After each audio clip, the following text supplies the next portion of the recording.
Ini adalah 1,3 miliar yen. Jika ingin memilikinya, peserta harus memenangkan permainan. Peraturannya mudah, peserta harus membeli kelereng seharga 4.000 yen. Memasukkan kelereng melewati paku-paku. Kemudian 3 lubang. Dan kelereng itu harus masuk ke lubang merah. Barulah dapat memenangkan permainan. Hadiahnya menggunakan kelereng emas. Yang satu buahnya bernilai 100 juta yen. Banyak orang yang ingin memenangkan permainan ini. Orang ini menjual semua hartanya. Bahkan meminjam uang.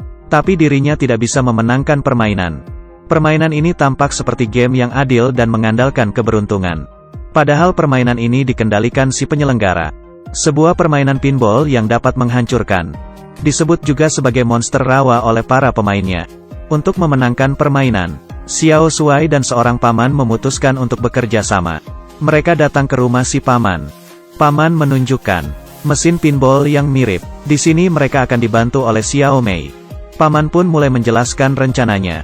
Rintangan pertama dari monster rawa adalah hutan paku. Jarak antara paku akan mempengaruhi kemungkinan bola melewati hutan paku. Dengan menggunakan informasi Xiao Mei, paman mengetahui paku urutan ke-30 akan menjadi paku dengan kemungkinan tertinggi. Rintangan kedua adalah 3 lubang berturut-turut. Setiap kelereng harus melewati 2 lubang merah. Si penyelenggara telah memikirkan cara agar kelereng tidak masuk ke kedua lubang. Tapi mereka juga bisa menggunakan cara untuk mengubah jalur kelereng. Paman menjulurkan tangannya dan mendorong kelereng. Kemudian kelereng itu masuk ke lubang. Xiao Shuai terkejut, tapi ternyata si paman memegang magnet di tangannya. Ketika magnet itu ditaruh di kaleng minuman kosong. Ketika Xiao Mei mengangkat kaleng minuman itu dan memberikannya ke Xiao Shuai, Xiao Shuai akan memberikannya ke paman.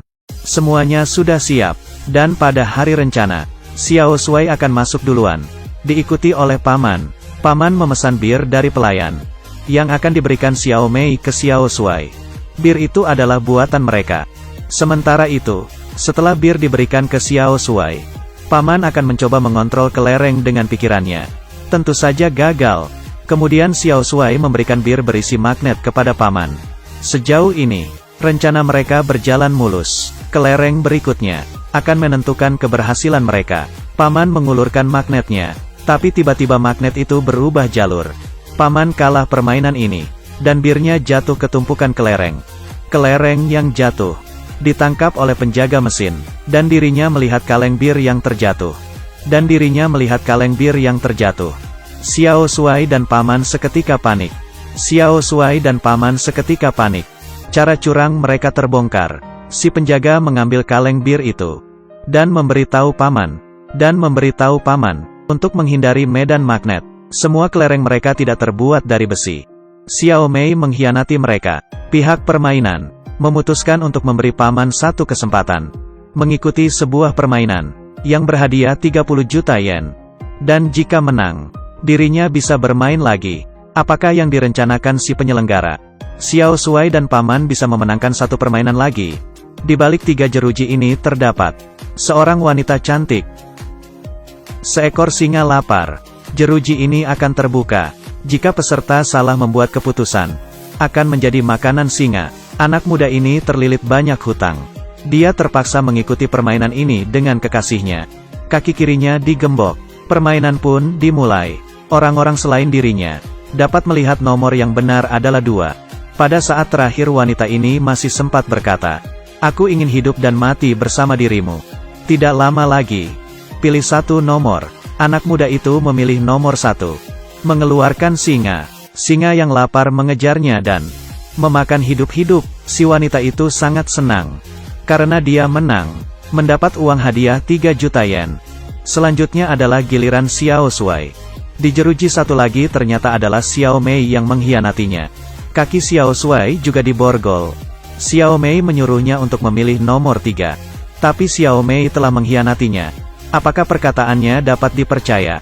Kali ini orang yang berada di sebelah Xiao Shuai berkata, "Buatlah keputusan yang tepat. Jika dirimu yakin maka pencetlah tombolnya." Xiao Shuai mengerti maksud dari orang itu, dan menekan angka 3. Jeruji pun terangkat dan yang terbuka adalah jeruji Xiao Mei. Xiao Shuai berhasil. Yang memberikan kode kepada Xiao Shuai adalah si penyelenggara permainan kartu. Sebenarnya dia adalah orang yang di permainan sebelumnya.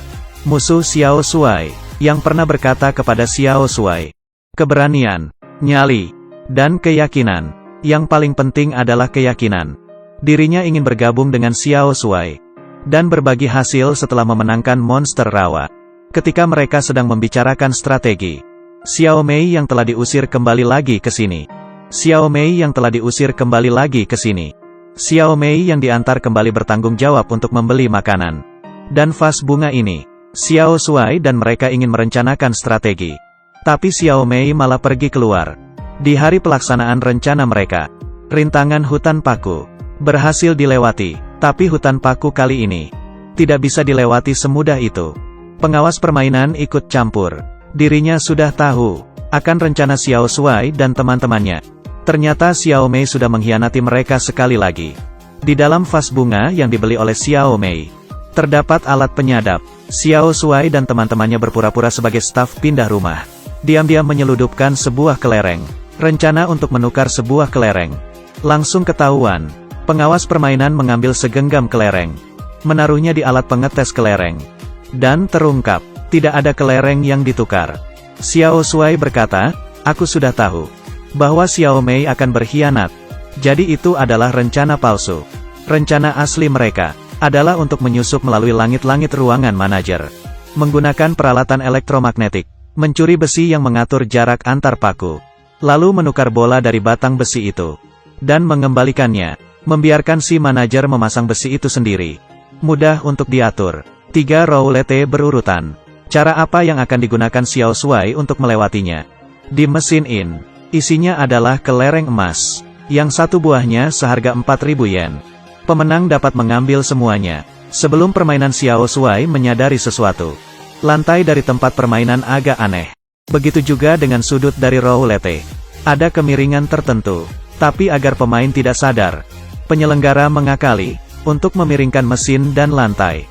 Untuk mengakali trik ini, lantai dipenuhi dan diisi air. Sebanyak 20 ton air. Dengan cara ini, lantai akan kembali stabil. Manajer menyadari hal ini, mengambil remote, dan memiringkan bangunan hingga kemiringan maksimal. Tapi tidak ada pengaruhnya. Manajer berpikir, memiringkan gedung ke arah yang berlawanan. Karena kemiringan yang ekstrim, roulette 1 dan 2 akan sulit dimenangkan. Efeknya segera terasa. Tapi dari sekian banyak kelereng, apabila ada kelereng yang jatuh ke rintangan ketiga, kelereng seharusnya masuk ke dalam. Pada saat ini, dirinya sudah tidak peduli. Manajer memerintahkan anak buahnya untuk mencabut mesinnya. Kelereng ini adalah kesempatan terakhir Xiao Shuai. Berputar ke kanan kiri, melewati lubang-lubang. Xiao Shuai memperhatikan saluran kelereng, tapi tidak ada kelereng yang lewat. Ia pun terpikir sebuah ide. Xiao Shuai berkata pada Paman dan Tonegawa, selama ada cukup uang, mereka bisa memenangkan permainan ini. Xiao Shuai mengambil 1 juta. Paman mengeluarkan 2 juta. Total 3 juta. Dan Tonegawa mencari cara untuk menambah uang. Xiao Shuai kembali bermain, mengisi 3 juta. Kemudian kelereng mulai menyumbat lubang. Karena gedung yang dimiringkan terlalu ekstrim, kelereng menyumbat saluran kelereng. Selama ada cukup kelereng, tinggal menunggu waktu sebelum mereka memenangkan permainan. Xiao Shuai mengisi roulette 1 dengan kelereng. Dan kelereng mulai berjatuhan ke roulette kedua. Tapi kelereng sisa berada tepat di depan lubang. Xiao Shuai menawarkan manajer sebuah kesepakatan. Bagaimana kalau mereka menganggap ini seri? Mana mungkin si manajer setuju. Tapi Xiao Shuai hanya mengulur waktu. Bantuan dari Tonegawa akhirnya tiba. Tonegawa mengumpulkan 10 juta yen. Xiao Shuai kembali bermain. Dan akhirnya roulette penuh. Mulai berjatuhan ke roulette terakhir. Ketika kelereng akan masuk ke lubang merah, kelereng itu terpental oleh hembusan angin. Ternyata itu adalah perbuatan anak buah manajer. Akhirnya telah sampai. Kelereng yang masuk ke lubang terakhir dihembuskan kembali oleh angin. Tapi sekarang, dia sudah tidak bisa mundur. Xiao Shuai, Tonegawa dan Paman berteriak-teriak, seakan dapat memberi kelereng kekuatan. Sayang sekali, kelereng pun habis. Dan pada saat Xiao Shuai akan dibawa, Xiao Mei memegang kartu 10 juta, dan membantu Xiao Shuai. Ternyata Xiao Mei sudah pernah bertemu dengan Xiao Shuai sebelumnya. Tampang yang keras kepala, mengingatkan Xiao Mei kepada ayahnya. Dia keras kepala, namun juga orang yang melakukan yang terbaik. Dan akhirnya memutuskan untuk membantu Xiao Shuai. Xiao Shuai pun mengisi 10 juta.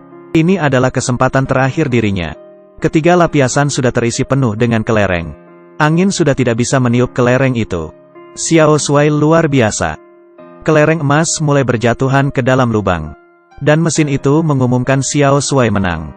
Xiao Shuai, teman-temannya, bahkan seluruh penonton bersorak. Manajer permainan, Ichijo Seiya diperintahkan untuk ditangkap. Dan dipekerjakan paksa, 1035 tahun. Nasib bagi yang kalah, sangatlah menyedihkan. Tapi bagi yang menang, merasakan manisnya kemenangan. Dan menukarkan kelereng dengan uang. Dengan total 1,3 miliar yen. Setelah membagi rata, Xiao Shuai mendapat 1.395,7 miliar yen. Sekarang, Tonegawa akan mengantarnya pulang. Pada perjalanan, Tonegawa mengusulkan untuk bermain satu ronde lagi.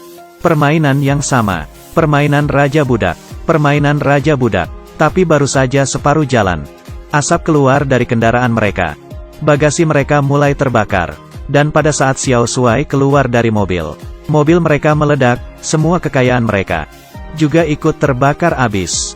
Tonegawa menaruh sekitar 50.000 yen di sakunya. Diberikannya kepada Xiao Shuai, agar dirinya bisa berpesta. Setidaknya dirinya bisa membayar. Tapi yang tidak diketahui Xiao Shuai adalah, Tonegawa juga mengambil uang bagian Xiao Shuai bersamanya. Setelah berpesta, Xiao Shuai hanya memiliki sedikit uang. Walau dia kembali pada titik awal tanpa uang. Tapi dia percaya, masa depannya cerah. Berjuanglah, jika tidak kamu akan dikalahkan kegelapan. Tapi ini hanya di film. Dirimu pasti bisa.